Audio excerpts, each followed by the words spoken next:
주일 예배 나오신 성도님들을 주님의 이름으로 환영하고 축복합니다. 지난주 말씀의 제목이 무엇이었죠? 화평케 하는 자였습니다.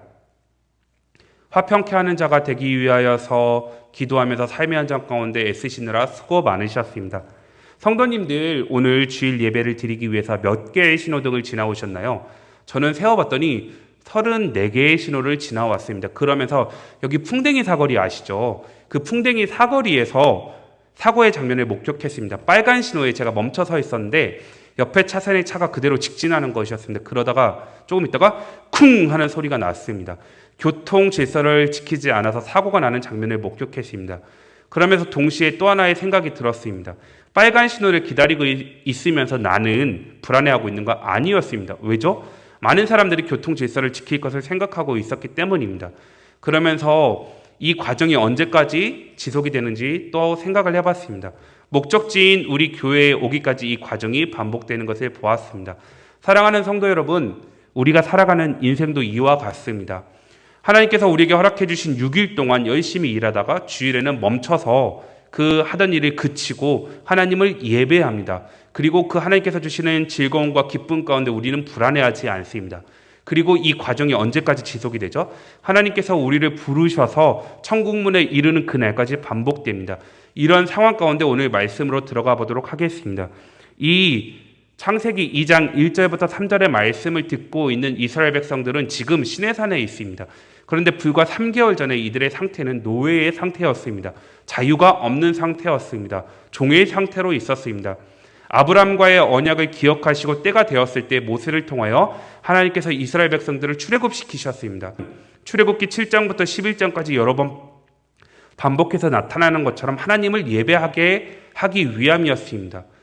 그 말씀을 듣고 있는 이스라엘 백성들이 오늘 말씀을 듣고 어떻게 반응했을까요? 1절의 말씀을 듣고 어떻게 반응을 했을까요? 이렇게 반응했을 것입니다. 첫째로 하나님께서 천지를 질서 있게 창조하셨구나. 그리고 하나님의 형상대로 지음받은 우리가 이 천지의 질서를 다시 회복해야겠구나라고 생각을 했을 것입니다. 성도님들 창세기 1장 1절 말씀 다 기억하시나요? 암송하고 계시나요? 우리 함께 암송해 봅시다. 시작! 태초에 하나님이 천지를 창조하시니라. 아멘. 오늘 본문 2장 1절은 무엇이라 이야기하고 있죠? 천지와 만물이 다 이루어지니라 라고 이야기를 합니다. 하나님께서 태초에 천지를 창조하셨습니다. 그런데 1장의 결론인 오늘 2장 1절의 말씀은 천지와 만물이 다 이루어졌다고 이야기를 합니다. 이 만물이라는 단어는 군대 장관, 군대, 하늘의 별, 천체들이라는 의미를 가지고 있습니다. 이 단어들의 공통된 점이 무엇인지 아시겠어요? 질서입니다. 맞습니다. 하나님께서 첫째 날, 둘째 날 아무렇게나 지으시지 않으셨습니다. 질서대로 창조하셨습니다. 그리고 여섯째 날 하나님의 형상을 따라 사람을 창조하셨습니다. 그 창조하신 사람에게 하나님께서 이 천지 만물을 통치하도록 맡기셨습니다. 그런데 아담의 범죄로 인하여서 하나님의 형상대로 지음받은 우리가 형상에 치명타를 입었습니다. 형상이 오염되었습니다. 그뿐만 아니라 하나님께서 지으신 피조세계가 함께 타락하게 되었습니다. 이 타락한 피조세계에 또한 타락한 사람들에게 우리가 무엇을 주어야 할까요? 주는 것이 여러분 다스림입니다. 창세기 2장 19절의 말씀 하반절에 보면 하나님께서 각종 생물을 아담에게 이끌어 오십니다. 그런데 아담에게 이끌어 오셨을 때 아담이 그 각 생물의 이름을 불러주었을 때 그 생물들의 이름이 되었습니다. 이 이름을 주면서 아담으로부터 실질적인 다스림이 시작되었습니다. 하나님의 형상대로 지음받은 우리가 타락한 이 피조세계를 사람들을 위해서 줄 수 있는 것이 무엇일까요? 복음입니다.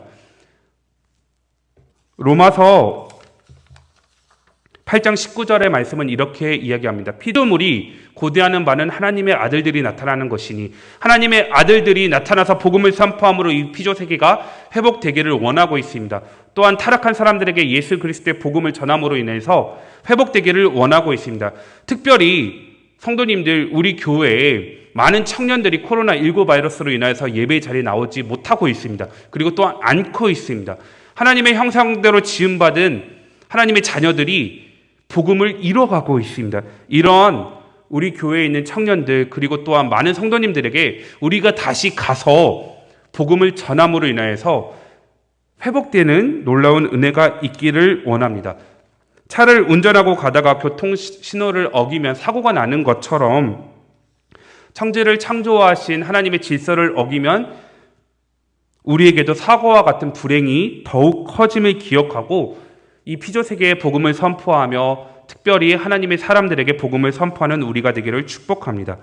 둘째로 하나님의 안식을 믿는 사람들은 하나님의 주인됨을 고백하는 사람들입니다. 2절 3절 말씀을 읽어보도록 하겠습니다. 하나님이 그가 하시던 일을 일곱째 날에 마치시니 그가 하시던 모든 일을 그치고 일곱째 날에 안식하시니라. 3절 하나님이 그 일곱째 날을 복되게 하사 거룩하게 하셨으니 이는 하나님이 그 창조하시며 만드시던 모든 일을 마치시고 그날에 안식하셨음이니라. 아멘. 2절과 3절 말씀을 통해서 반복되는 두 개의 단어가 있습니다. 무엇이죠? 일과 일곱째 날입니다. 이스라엘 백성들은 시내산에서 3개월 전에 종였던 상태에서 이 일이라는 단어를 들었을 때 자기 자신의 상태에 대해서 생각을 했을 것입니다. 그런데 이 일이라는 단어를 성경은 3번이나 강조합니다. 2절 상반절에 그가 하시던 일, 2절 하반절에 그가 하시던 모든 일, 3절에 그 창조하시며 만드시던 모든 일, 그걸 언제 그치셨다고요? 일곱째 날에 그치셨다고 이야기를 합니다. 그렇습니다, 성도님들. 이스라엘 백성들이 이 일이라는 단어를 들어서 우리 일하고 있었는데 에서 그 일곱째 날에 하나님께서 안식하셨다는 소리를 들었을 때 우리도 안식해야 되는구나 생각을 했을 것입니다. 사랑하는 성도 여러분, 이 안식이라는 개념을 한 번 더 살펴보기를 원합니다. 하나님께서 안식하셨다는 의미가 무엇일까요? 하나님께서 피곤하셔서 힘드셔서 쉬셨다는 의미일까요? 아닙니다. 이 동사를 살펴보면 그렇지 않습니다. 완성하셨다라는 의미입니다. 예수님께서 요한복음 5장 17절에도 동일하게 말씀하십니다. 예수께서 그들에게 이르시되 내 아버지께서 이제까지 일하시니 나도 일한다 하시매. 예수님께서 여전히 태초에 천지 만물을 창조하실 때부터 여전히 일하고 계셨음을 이야기합니다. 이 안식은 하나님께서 우리를 위하여 주신 것입니다. 그 모습이 출애굽기 16장에 자세히 나타나 있습니다. 처음으로 하나님께서 만나를 주시는 장면인데요. 6째 날 동안에는 하루에 오전에 새벽에 나가서 만나를 가져오게 하십니다. 그리고 6째 날에는 7째 날 것까지 하나님께서 2배로 주십니다. 하나님께서 일하심을 믿는 것이 안식의 개념입니다. 안식의 개념은 하나님의 일하심입니다. 그 하나님의 일하심은 하나님의 주인됨을 인정하는 것입니다. 사랑하는 성도 여러분, 혹시 우리는 이렇지 않나요? 하나님의 일하심을 믿는다 입술로 고백하면서 실제로 중요한 행동을 하거나 중요한 판단을 할 때 내 자신의 판단대로 생각대로 행동하지 않나요? 하나님의 뜻을 구하기보다 내 계획, 내 방법, 내 모습대로 생각하고 있지는 않나요? 특별히 우리 교회 중고등부 아이들 대학교 가고 나서 하나님을 예배하는 삶을 살아도 괜찮다 생각을 하시면서 하나님을 예배하는 것보다 대학교 가는 게 더 우선순위가 되어 있지는 않나요? 오늘 말씀을 통해서 하나님의 주인됨을 고백하는 삶이 무엇인지 스스로 질문해 보시고 점검해 보시고 진짜 나는 하나님의 자녀로 살아가고 있는지 살펴보았으면 좋겠습니다. 셋째로 하나님께서 3절 말씀을 통해서 우리가 복되게 하시고 거룩하게 하신 주일을 하나님께서 부르시는 그날까지 지켜나가기를 말씀하십니다. 하나님께서 7째 날을 어떻게 하셨죠? 복되게 하시고 거룩하게 하셨습니다. 그런데 너무나 애석하게도 성경 말씀을 보면 출애굽기 32장 5절에 특히 4절, 5절, 6절 말씀을 보면 이 안식일에 이스라엘 백성들은 우상을 숭배해서 만들어 섬깁니다. 민수기 15장 말씀을 보면 이 여호와께서 친히 거룩하게 하신 이 안식일에 나무를 하다가 죽임을 당하는 사람이 나옵니다. 여러분, 이것이 사람의 한계입니다.